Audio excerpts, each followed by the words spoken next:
اعتماد کا فقدان، امریکہ ایران مذاکرات پر سوالیہ نشان۔ صدر ٹرمپ نے طے شدہ مسودے میں مزید سخت شرائط شامل کر دی۔ ترمیم شدہ مسودہ ایران کو بھیج دیا گیا۔ امریکی اخبار نیو یارک ٹائمز کے مطابق نئی شرائط ایران پر دباؤ بڑھانے کا حربہ ہو سکتی ہیں۔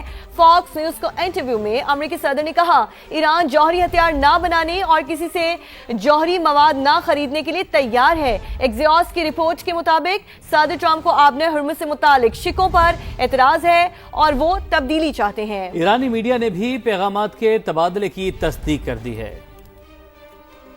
امریکہ ایران مذاکرات میں نیا موڑ، طے شدہ مسودے میں مزید تبدیلیاں، امریکی صدر نے شرائط مزید سخت کر دیں۔ نیو یارک ٹائمز کے مطابق صدر ٹرمپ نے ترمیم شدہ مسودہ ایران کو بھجوا دیا۔ اس سے پہلے آبنائے ہرمز میں آمد و رفت کی بحالی، امریکی ناکہ بندی کا خاتمہ اور ایران کے منجمد اثاثوں میں سے $12 ارب جاری کرنے پر اتفاق ہوا تھا۔ رپورٹ کے مطابق ٹرمپ کی نئی شرائط مذاکراتی عمل کو تیز کرنے اور ایران پر دباؤ بڑھانے کی کوشش ہو سکتی ہیں۔ فاکس نیوز کو انٹرویو میں امریکی صدر نے واضح کیا کہ ایران نے جوہری ہتھیار نہ بنانے اور کسی اور سے جوہری مواد نہ خریدنے پر اتفاق کر لیا ہے۔ انہوں نے کہا ہم وہ حاصل کر رہے ہیں جو ہم چاہتے ہیں، ہماری مرضی کی ڈیل نہ ملی تو معاملہ مختلف طریقے سے ختم کریں گے۔ امریکی نیوز ویب سائٹ ایکزیوس کی رپورٹ کے مطابق صدر ٹرمپ آبنائے ہرمز سے متعلق بعض شقوں میں تبدیلی چاہتے ہیں۔ امریکی عہدیدار نے ایکزیوس کو بتایا ایران کے ساتھ معاہدہ ضرور ہوگا لیکن حتمی وقت طے نہیں ہے۔ ایرانی خبر رساں ایجنسی تسنیم نیوز کے مطابق فریقین کے درمیان پیغامات کا تبادلہ جاری ہے۔ دونوں جانب سے مسودے میں ترامیم کی جا رہی ہیں۔ ابھی تک کوئی حتمی مسودہ طے نہیں پایا۔ دشمن کے وعدوں پر بھروسہ نہیں، ہمارے لیے صرف عملی اقدامات اہم ہیں، ایرانی اسپیکر محمد باقر کالیباف نے واضح کر دیا۔ تہران میں ارکان پارلیمنٹ سے گفتگو میں کہا معاہدے کو اس وقت تک قبول نہیں کریں گے جب تک قوم کے حقوق محفوظ نہ ہوں۔ ایران تاریخ ساز جنگ میں دشمن کو پیچھے دھکیل رہا ہے۔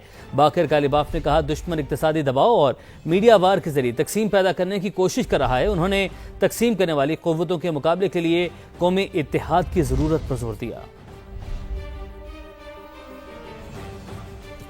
ایران کی فضاؤں سے جنگ کے بادل ابھی نہیں چھٹے، مسلح افواج کی انگلیاں ٹریگر پر ہیں۔ ایرانی حکومت کی ترجمان فاطمہ مہاجرانی کی میڈیا ٹاک، کہا آبنائے ہرمز کا انتظام اور مذاکراتی عمل عوام کی منشا کے مطابق جاری ہیں۔ امریکی ناکہ بندی بحری قزاقی کے مترادف ہے جس کے معیشت پر گہرے اثرات پڑ رہے ہیں۔ حکومتی کوششوں سے معیشت بحالی کی جانب گامزن ہے۔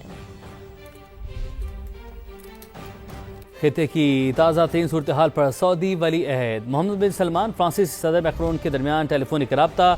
عرب میڈیا کے مطابق دونوں رہنماؤں نے مشرق وسطی میں امن اور استحکام کی کوششوں پر تبادلہ خیال کیا۔ صدر میکرون اور شہزادہ بن سلمان نے آبنائے ہرمز کی سیکیورٹی پر بھی بات چیت کی۔ صہیونی فوج کی جارحیت کے انتہا، جنوبی لبنان میں 26 برس بعد اسرائیلی فوج کی واپسی، پہاڑی درے پروا کے تاریخی قلعے پر قبضے کا دعویٰ۔ عرب میڈیا کے مطابق صہیونی فوج نے جنوبی لبنان کے 20% علاقے پر قبضہ کر لیا جس میں نبطیہ میں واقع بفوج قلعہ بھی شامل ہے۔ نبطیہ شہر سے پہلے ہی ہزاروں شہری نقل مکانی پر مجبور ہو چکے۔ صہیونی فوج نے شہر میں ایک اسپتال پر بمباری کی جس میں 13 طبی کارکن زخمی ہو گئے۔ حزب اللہ نے جوابی کارروائی میں کئی اسرائیلی اہداف کو میزائلز اور ڈرون سے نشانہ بنایا۔ گزشتہ روز حملے میں ایک صہیونی فوجی بھی مارا گیا تھا۔ ہوشیار خبردار، ٹیکسوں کا سونامی لے کر نیا بجٹ آ رہا ہے۔ 220 ارب روپے کے نئے ٹیکس لگیں گے۔ آئی ایم ایف بھی مزید ٹیکس بڑھانے پر تل گیا۔ جی ایس ٹی 18 سے بڑھا کر 19% کرنے پر زور۔ شارٹ فال کے باوجود ٹیکس ہدف 15,000 ارب سے زائد رکھنے کا مطالبہ۔ بجٹ کا حجم 17,500 ارب روپے رکھنے کی تجویز ہے۔ رپورٹ کریں گے شکیل احمد۔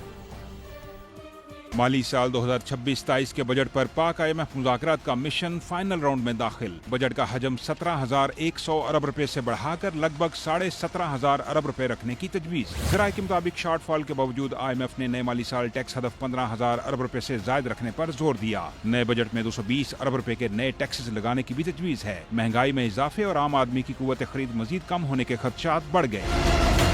نئے بجٹ کا بڑا ٹیکس ہدف حاصل کرنے کے لیے اضافی ٹیکس اقدامات شامل ہوں گے۔